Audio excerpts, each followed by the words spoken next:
Adam Sandler is officially dropped from a C movie star to a D movie star.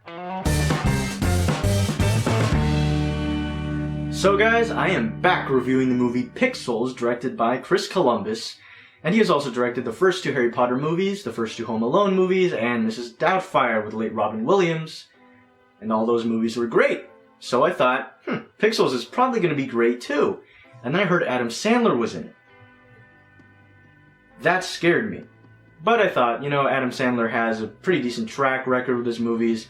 His recent movies have been terrible, but he's had a few good movies. So I thought, maybe it couldn't be that bad.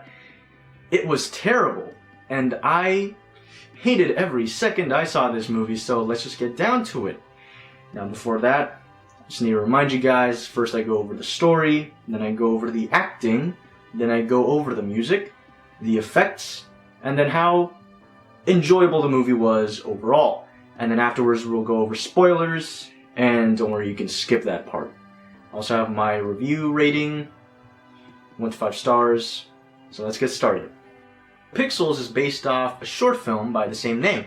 Now the 2015 version, that's directed by Chris Columbus, and it stars Adam Sandler, Kevin James, Michelle Monaghan, and others. Now, it starts off in 1982, and it's young Adam Sandler, young Kevin James going to this competition which has no stakes, and it's basically, who's the best at video games?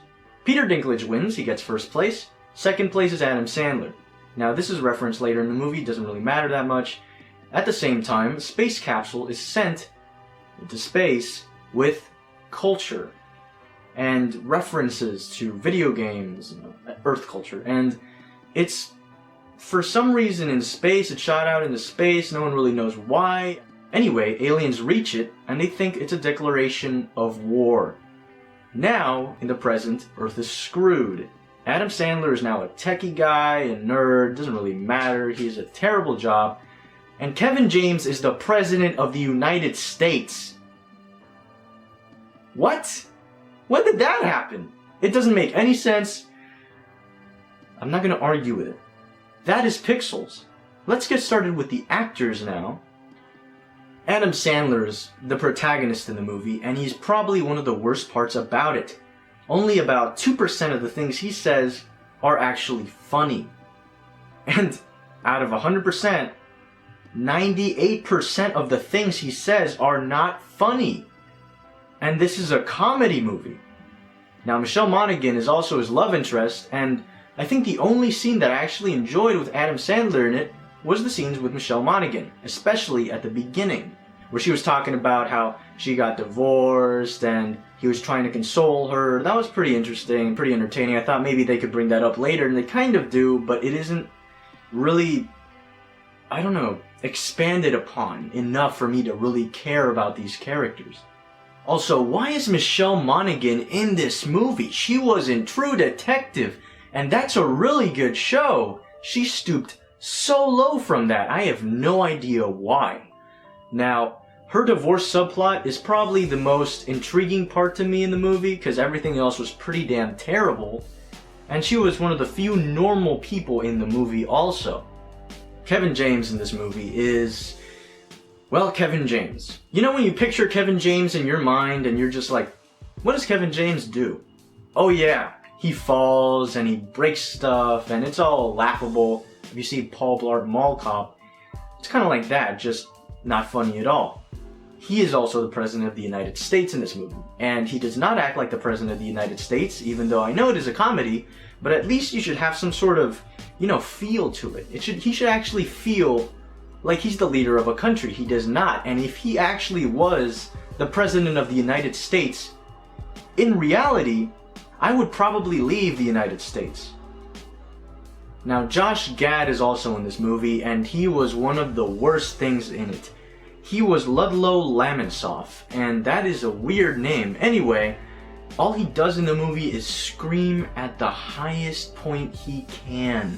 That's basically it. All his lines are just screaming and yelling, and every time, it's just nauseating. It gets to a point where your brain just wants to shut off because of how annoying his voice is.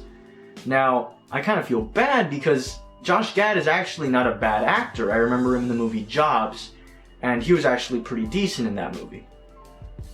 Peter Dinklage is also in this movie, portrays Eddie Plant, and that's an even weirder name than Lamonsoff now, isn't it?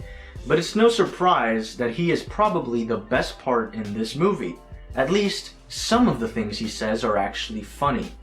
And his whole thing with, I think it was Martha Stewart and him wanting to get an island or something, that was pretty funny.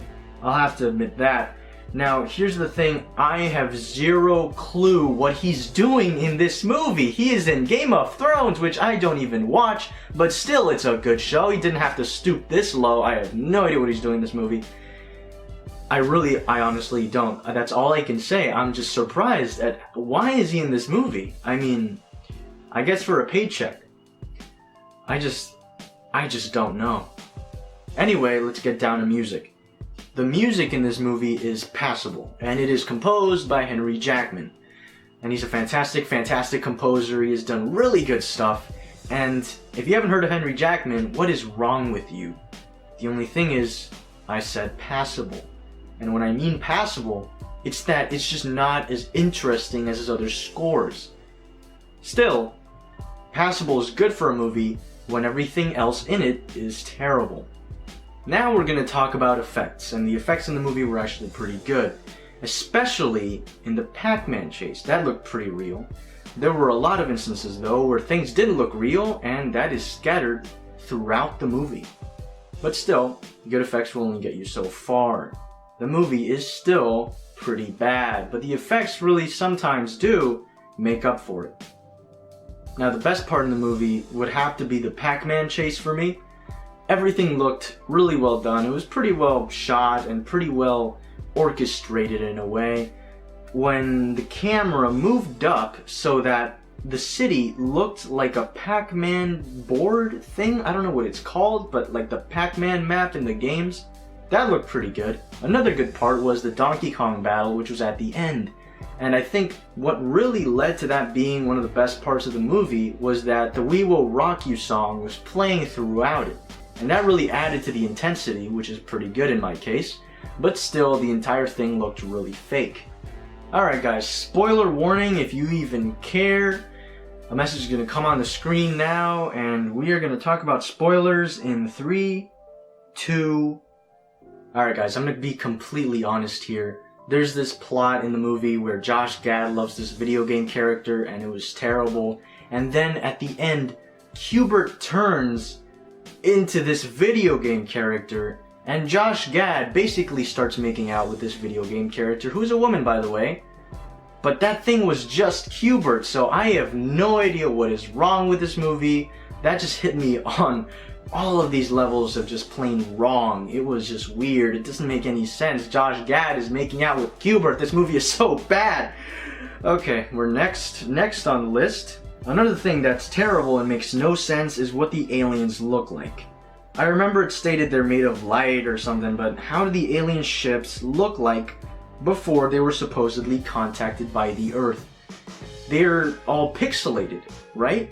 And then so what does Q*bert look like in his alien form? It really doesn't explain this, and it makes zero sense. I mean, it's as if aliens took our culture and then they transformed themselves into our culture and just completely discarded what they used to look like.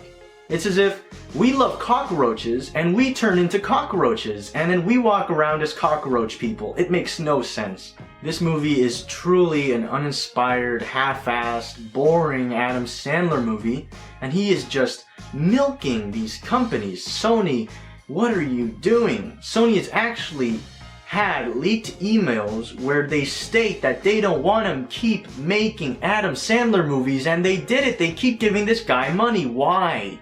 Why do they keep giving this guy money? This movie is just really bad. It's a waste of time, and I don't want to keep talking about it. So here we go. I'm going to give Pixels 1.5 out of 5 stars. Thank you guys so much for watching this video. This was my review for Pixels, and if you like this video, please like it, comment on it, and maybe even subscribe to my channel. Now there's going to be a pop-up appearing, and on the left, you're gonna see a fan-made trailer of mine, which is great, Captain America Civil War. You can click on that. Or you can click on the right to see a funny video I've made. If you wanna laugh, click that. Also, press my YouTube channel logo to head on over to my channel, and please subscribe so you can receive everything I do right when it comes out, like more reviews and epic fan-made trailers. Thanks for watching.